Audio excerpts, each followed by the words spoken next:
Hi friends, welcome back to our channel. இன்றைக்கி நம்ம என்ன சமைக்க போகிறோன்னா ரொம்ப ஸ்பெஷலான ஒன்று, எல்லாருக்கும் ரொம்ப பிடிச்ச ஃபேவரட்டாக தான் இருக்குன்னு நினைக்கிறேன். எங்களுக்கு அதுதான் ஃபேவரட். என்னென்னு பார்க்கலாமா? Chicken gravy with chapati. எத்தனை பேத்துக்கு இந்த காம்போ ரொம்ப பிடிக்குன்றதை மறக்காமல் கமெண்ட்டில் சொல்லுங்கள். சரி வாங்க வீடியோக்குள்ளே போகலாம்.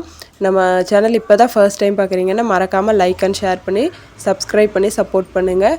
ஓகே, இன்றைக்கி நம்ம இந்த வீடியோவில் சிக்கன் கிரேவி சப்பாத்தின்னு தான் பார்க்க போகிறோம். சரி சமைக்கலாம் வாங்க. ஃபஸ்ட்டு நான் சப்பாத்தி மாவுக்கு ரெடி பண்ணி வச்சுட்டேன். அது ஃபஸ்ட்டே பிணைஞ்சி வச்சதுனால அது கொஞ்சம் சாஃப்டாகிடும். அப்படியே நம்ம பிணைஞ்சி வச்சுட்டோன்னா அது பாட்டுக்கு இருக்கட்டும். ஒரு ஓரமாக அதை வச்சுட்டு நம்ம குழம்புக்கு தேவையானதை கட் பண்ணி வச்சாச்சு. வெங்காயம், தக்காளி, இஞ்சி பூண்டு பேஸ்ட் எல்லாம் ரெடி பண்ணியாச்சு.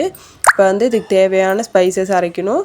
இப்போ நம்ம ஒரு பக்கம் சிக்கன் வதக்கி விட்டுறலாம். ஏன்னா டைம் ஆயிடுச்சா, நான் சமைக்க போகும்போதே மணி 7:30 அந்த மாதிரி ஆயிடுச்சு எல்லாம் கட் பண்ணி சமைக்கிறதுக்கு. அதனால் நம்ம கொஞ்சம் லேட் ஆயிரும்னு சொல்லிட்டு 2 பக்கமே வச்சு பண்ணிகிட்ருக்கோம். சரி வாங்க. ஃபஸ்ட்டு ஃபோனில் பார்த்து தான் நான் செய்கிறேன். எனக்கு செய்ய தெரியாது. இந்த மாதிரி நான் ட்ரை பண்ணுறேன். அதனால் எப்படி இருக்குன்னு தெரியல. இந்த மாதிரி ஸ்பைசஸ் எல்லாம் எடுத்துக்க சொன்னாங்களா, அதே மாதிரி நம்ம எடுத்துக்கிட்டோம். என்கிட்ட இவ்வளோதான் இருந்துச்சு, இன்னும் நிறையா இருக்கணும். அதெல்லாம் இல்லை, அதனால இருக்கிறத எடுத்துக்கிட்டேன். அது கூட தேங்காய் ஆட் பண்ணி நல்லா வதக்கி விடணும். நல்லா வதக்கி ஒரு பொன்னிறமாக வரணும் அப்படி சொல்லியிருந்தாங்க. அதே மாதிரி பொன்னிறமாக நம்ம எடுத்துக்கலாம். அது ஒரு பக்கம் வதங்கட்டும். ஒரு பக்கம் சிக்கன் கிரேவி தாளிச்சாச்சு. எப்பவும் போல் ஆயில் ஊற்றி வெங்காயம், தக்காளி, இஞ்சி பூண்டு பேஸ்ட்டு, அப்புறம் மஞ்சத்தூள், உப்பு எல்லாம் போட்டு நல்லா வதக்கியாச்சு. அதுக்கப்புறம் நம்ம ஆற வச்சு அந்த பேஸ்ட் அரைச்சி அதையே ஆட் பண்ணியாச்சு. இதான் ஃபஸ்ட் டைம் நான் ட்ரை பண்ணுறேன். நாங்கள் எப்போ நார்மலாக மசாலாத்தூள் மட்டும்தான் போட்டு அப்படியே கிரேவி கன்சிஸ்டன்சி வர வரைக்கும் பண்ணிடுவோம். அந்த அளவுக்கு தான் பண்ணி சாப்பிடுவோம். இந்த டைம் தான் கொஞ்சம் குழம்பு மாதிரியும் இருக்கும், கிரேவி மாதிரியும் இருக்கும். ரொம்ப திக்காகவும் இல்லை, ரொம்ப தின்னாகவும் இல்லை. அந்த மாதிரி இல்லாமல் நல்லா சூப்பராக பண்ணலாம் அப்படின்னு ட்ரை பண்ணுறாங்க. எப்படி இருக்க போது தெரியல, ஃபினிஷிங்கில் தெரியும். சரி, அடுத்தது அது ஒரு பக்கம் வெந்துட்டுருக்கட்டும். நம்ம சப்பாத்திக்கு ரெடி பண்ணிகிட்ருக்கோம். சப்பாத்தி எப்போவுமே நான் பிளேட்டில் தான் தேய்ப்பேன். நம்ம கட்டையில் தேய்ச்சா நல்லா தான் இருக்கும். கட்டையில் தேய்க்கிறத விட பிளேட்டில் கொஞ்சம் நல்லா இருக்குது தேய்க்கிறதுக்கு. நல்லா ஸ்மூத்தாக அப்படியே அழகாக வருமா, அதனால் நான் அப்படியே பழகிட்டேன். அழகாக பிளேட்டை கமுத்தி போட்டு அழகாக தேய்ச்சிட்டு நல்லா ஜம்முன்னு வந்துடும். அதே மாதிரி ட்ரை பண்ணலான்னு சொல்லிட்டு பண்ணிகிட்ருக்கிறேன். அப்புறம் எப்போவுமே இந்த மாதிரியே பழகினால எனக்கு ஈஸியாக தான் இருந்துச்சு. சரி, நான் எப்போவுமே சப்பாத்தி தேய்க்கும் போது ஷேப்பே வராதுங்க. எத்தனை பேர்த்துக்கு இந்த ஒரு கஷ்டம்னு சொல்லி மறக்காமல் கமெண்ட்டில் சொல்லுங்கள். சப்பாத்தி ஷேப்பே விழுகாது.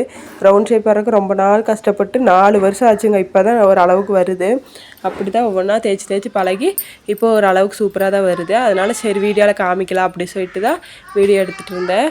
சப்பாத்தி தேய்ச்சிட்ருக்க பாருங்கள். எங்கள் வீட்டுக்கார் சிஎஸ்கே மேட்ச்சு தானே இன்றைக்கி, அதனால் அதை பார்த்துட்டு இருந்தாங்க. நான் சப்பாத்தி தேய்ச்சிட்ருந்தேன். சப்பாத்தி எப்போவுமே நான் நார்மலாக சும்மா தண்ணி உப்பு மட்டும் தான் போட்டு பிசைஞ்சு வச்சுருவேங்க. அது ஒரு 10-15 நிமிஷம் அந்த மாதிரி ஆச்சுனாலே நல்லா சாஃப்டாக இருக்கும். வேறு எதுவுமே ஆட் பண்ண மாட்டேன். அதே மாதிரி சப்பாத்தி அது மாதிரி தான் ஆயில் போட்டு சுட மாட்டோம். அப்படி தான் செஞ்சாங்க. அதுக்குன்னு ஒரு கரண்டி மாதிரி இருக்கும், அதை வச்சு தான் இப்போ சப்பாத்தி தேய்ச்சாச்சு. ஷேப் அழகாக வந்திருக்கு, காமிக்கிறேன் பாருங்கள். சூப்பராக அழகாக ரவுண்ட் ஷேப் மாதிரி வந்திருக்கு. இது ஒரிஜினலாக ரொம்ப நாள் ஆச்சு. சும்மா அப்படியே இதே மாதிரி தான் வந்துட்டுருந்துச்சு. இப்போ தான் கொஞ்சம் நல்லா அழகாக வந்துட்டுருக்கு. சரி, எப்படி காமிக்கிறீங்க பார்த்தீங்கனாலே தெரியும் அழகாக வந்திருக்கா. ரொம்ப பர்ஃபெக்டாக எல்லாம் வரலைங்க, ஓரளவுக்கு வந்திருக்கு. பர்ஃபெக்டாக இன்னும் கொஞ்சம் பழகணும். எனக்கு வந்த அளவுக்கு நான் செஞ்சுருக்கேன். சரி சப்பாத்தி சொல்லலாமா? இந்த கரண்டி தாங்க சொன்னேன். இது பேர் என்னன்னு எனக்கு தெரியல, யாருக்காவது தெரிஞ்சால் சொல்லுங்கள். இது நாங்கள் அங்கேருந்தே வாங்கிட்டு வந்த ஊர்லேருந்தே, அதனால் இது பேர்லாம் எனக்கு சரியாக தெரியல. இப்போ இதில் தான் எப்போவுமே செய்வேன். ஆயில் போட்டாலும் அவங்க அப்பாவுக்கு பிடிக்காது, அதனால் ஆயில் போடாமல் இந்த மாதிரி தான் செய்வேன். நல்லா இருக்குங்க. இப்படி செஞ்சாலும் நல்லா சாஃப்டாக இருக்கும். நல்லா அழகாக வந்துருந்துச்சு. அதுக்கப்புறமா பாப்பா சாப்பாடு ஊட்டலான்னு பார்த்தா அவங்க வெளியே போயிட்டு வந்தாங்களா, வந்தோடனே அவங்க பாட்டி கூட விளையாண்டுட்டு இருந்தாங்க. சரின்னு சொல்லிட்டு நம்ம சாப்பிட்றதுக்கெல்லாம் எடுத்து வச்சாச்சு. எடுத்து வச்சு அவங்க அப்பா தான் ஊட்டி விடணும்னு சொல்லி உட்காந்துட்டாங்க. எல்லாம் எடுத்து வச்சோன்னே சரி அப்பா பிள்ளை அப்பாட்டி சாப்பிட்டுன்னு சொல்லி விட்டாச்சு. அவங்க அப்பா கூட உட்காந்து சாப்பிட்றேன்னு சொல்லிட்டு ஒரு பக்கம் அவள் கை வைக்கிற, ஒரு பக்கம் அவங்க என்னை பற்றி கம்ப்ளைண்ட் பண்ணிட்டு இருக்காங்க. அவங்க அப்பா கிட்ட என்னமோ சொல்லிட்டு இருக்காங்க, எனக்கே புரியல. அவளாம் ஏதோ சொல்லிட்டு இருக்கிறா, மறுபடியும் ஏதோ ஒன்று பண்ணிட்டு இருக்கிறா.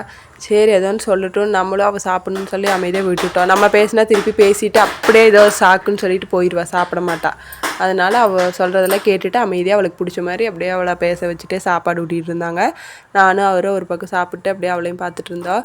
பாருங்கள், வீடியோ எடுக்கணும்னு ஃபோன் வேணும்ன்ட்டு அடம் பிடிச்சிட்டு இருந்தாங்க. ஃபோன் கொடுக்க மாட்டேன்னு சொன்னால் ஃபோன் வேணும்னு ஒரே அழுகுங்க. ஃபோன் இல்லைன்னா சாப்பாடே இறங்க மாட்டேங்குது. எப்படி இருக்குன்னு கேட்டால் சூப்பராக இருக்காமா. சூப்பராக இருக்குன்னு சொல்லிட்டு ஃபோன் வேணும்னு ரொம்ப அடம் பிடிச்சிட்டு இருந்தாங்க. அதுக்கப்புறம் நான் அவங்க அப்பா ஃபோன் தான் கொடுக்க சொன்னேன். அவங்க அப்பா ஃபோன் தான் போட்டு கொடுத்துட்டு இருந்தார். அதை பார்த்துட்டு அப்படியே மேடம் கொஞ்ச நேரம் சாப்பிட்டாங்க, மறுபடியும் போனாங்க. இப்படி தாங்க ஓடிட்டு இருந்துச்சு. சரி நாங்களும் சாப்பிட்றோம், எப்படி இருக்குன்னு தெரியல. இது மதியானம் வச்சு சோயாபீன்ஸ் குழம்பு இருந்துச்சு, சிக்கன் கிரேவி, சப்பாத்தி அப்படியே வச்சு சாப்பிட்ருக்குறோங்க. வேறு ஒன்றும் செய்யலை இன்றைக்கி. இதுதான் ஃப்ரெண்ட்ஸ். இந்த வீடியோ இதோட முடிச்சுக்கலாம். டைம் ஆயிடுச்சு, நாங்களும் போய் சாப்பிட போகிறோம். ஓகே, இந்த வீடியோ உங்களுக்கு பிடிச்சிருக்குன்னு நம்புறோம். பிடிச்சிருந்தா லைக் பண்ணுங்கள், ஷேர் பண்ணுங்கள், கமெண்ட் பண்ணுங்கள். மறக்காமல் நம்ம சேனல் சப்ஸ்கிரைப் பண்ணிக்கோங்க. சப்ஸ்கிரைப் பண்ணி சப்போர்ட் பண்ணுங்கள். ஓகே, தேங்க்யூ, பாய்.